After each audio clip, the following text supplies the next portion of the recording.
Okay, hey everybody, it's Luther again on another YouTube video. Today is Monday, March 16th, 2026.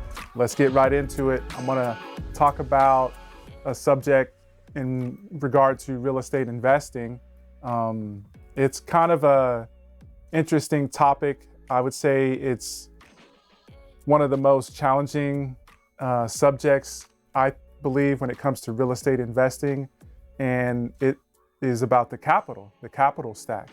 So something that I have really made it a point to emphasize and to discuss more over the last couple of years has to deal with the funding and the financing, the different types of loans that are available for real estate investors and business owners, and how you or how we can more efficiently, effectively put capital to work, okay? So when it comes to real estate investing, it really doesn't get talked about as much, and I can kind of understand why. But when it comes to putting money to work and acquiring properties, if you're going through renovation projects, refis, even resales, a huge part of it is outside capital. You might be investing some of your own money, but for every active investor that I've met and seen and heard about or listened to and learned from is using some sort of outside capital, and they are leveraging it with some type of debt, and it could be short-term debt or long-term debt.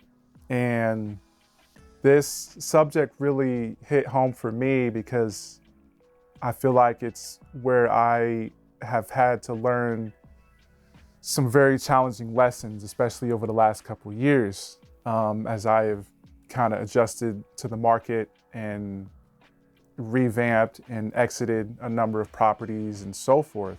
So the main thing that I want y'all to think about for today's session is how much capital might be left invested in your portfolio, okay? So I tell you what, I mean, especially the last couple of years, as the economy has changed, the market has shifted, so much is going on across the US and across the globe that it's forced us to really take a look at our numbers. And if we're looking at opportunities, we really need to be more dialed in, because the interest rates are higher, the cost of living, the material, getting through renovation projects and so forth. Seems like almost everything costs more nowadays. And so I really want to encourage y'all to take a deeper dive and to think about, if you are interested in growing a portfolio. And it's one thing if you are planning on wholesaling or doing renovation and resale, or what's known as fix and flip, because you're going to be in and out within hopefully a relatively short amount of time if it's done well. So that's one thing that I need to kind of distinguish, right? Because most of my dealings have been for long-term buy and hold, single-family home investments. We're here in the Kansas City market. For those that don't know, I'm a real estate broker, investor. I've kind of dabbled in the finance world as well. And it's just come up so much the last couple of years that I really need to talk about it and educate and inspire, hopefully encourage some of y'all, and at the same time caution you a little bit, because the idea for a lot of investors is, okay, we put the money up, we acquire a property.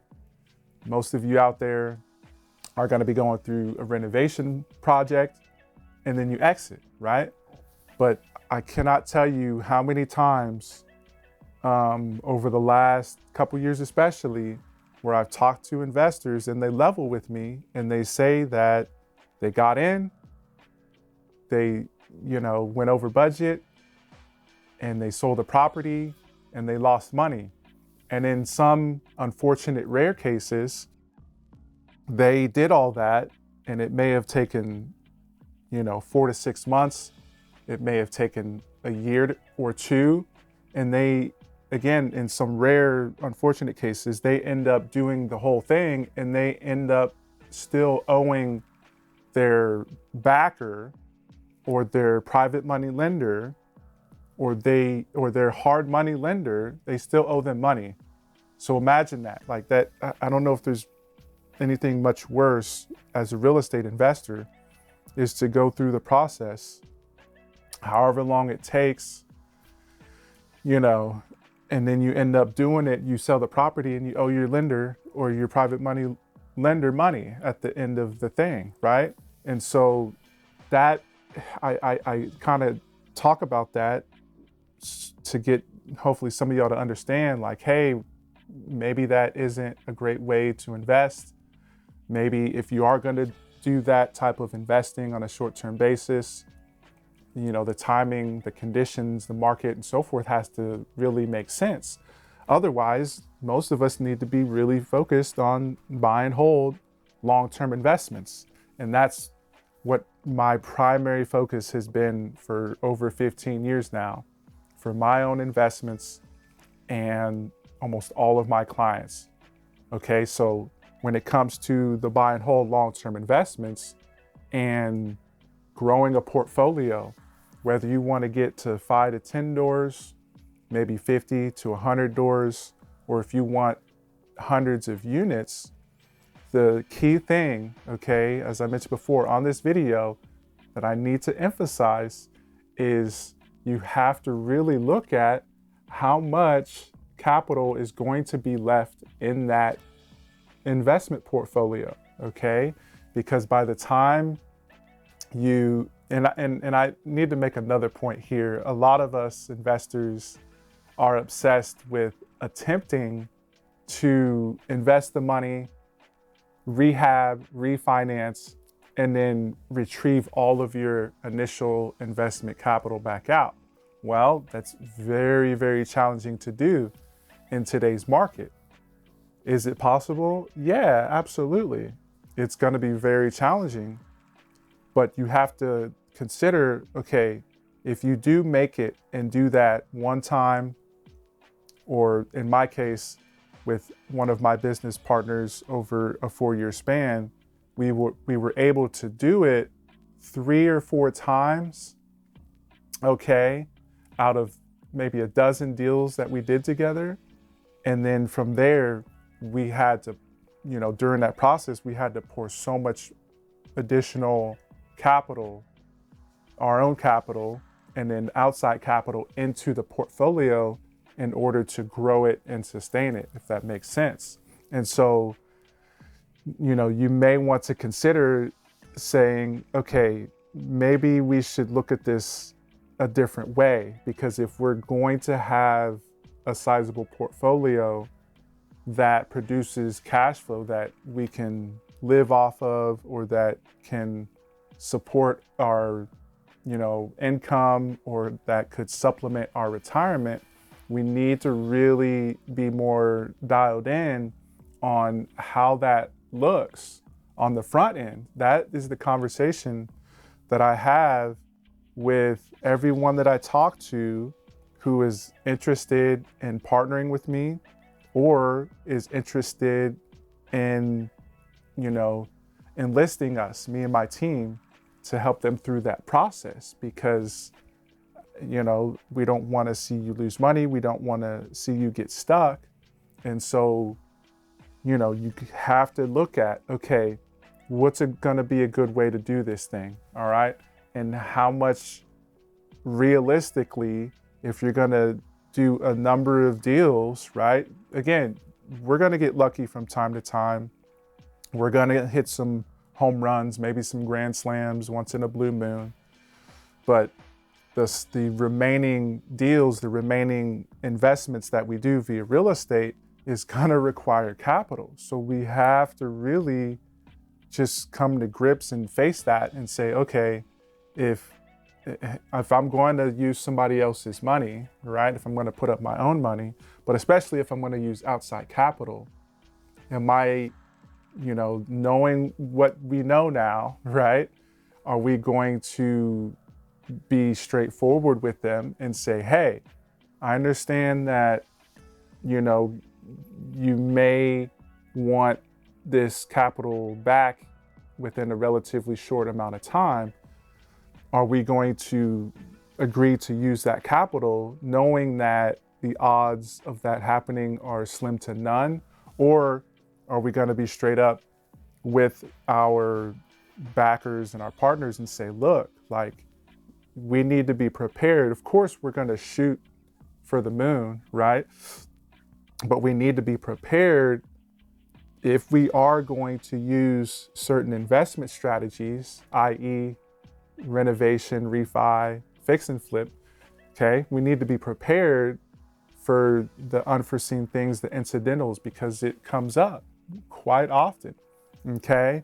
So at the end of the day, or at the end of, however many transactions, investments that you do have, right? You might want to put pen to paper, or, get a spreadsheet and determine, okay, if we're going to do this thing, let's map it out and be a little more strategic about it. Worst case scenario, right?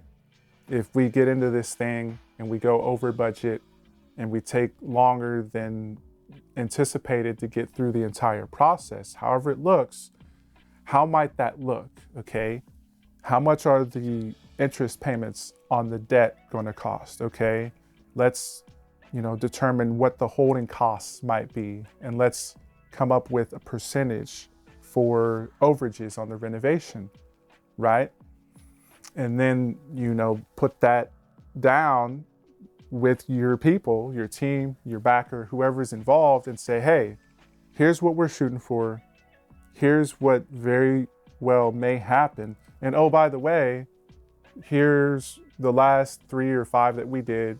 And then, okay, based on a consensus of the community, wherever you're invested, here's the trend of what's happening right now. And be honest and straight up and say, hey, like, are you okay essentially having your capital tied up for at least the next 3 to 5 years, okay? And in some cases, the break-even point, or the point at which you may be able to get all of the initial investment capital back out, could very well be 5 to 10 years. That's the conversation that I'm having, and that if you're listening, you need to be having with yourself if you are putting up the money, or if you are partnering with someone, again, or if you have a backer or a private money lender. That's the conversation that you need to be having. Otherwise, how legitimate are you going to be? Going, and I have a lot of information and stories that I could share. Don't want to take up too much of your time. And again, thank you for tuning in. If you made it this far, I get into some of the numbers on some previous videos, talking about the Kansas City market, of course, what we've seen throughout the years, and how it might look going forward, okay? And I'm gonna leave it at that for today. Again, thank you for tuning in. If you are interested in having a strategy session, or talking with me or someone on my team, or someone who has helped me through this process, feel free to reach out. And again, you can check out some of the past videos. We're active on social media as well.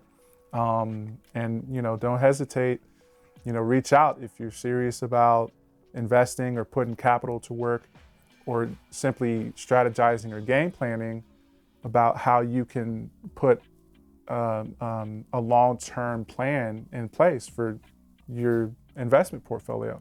All right, so that's it. Thanks for tuning in. Have a great day. Peace.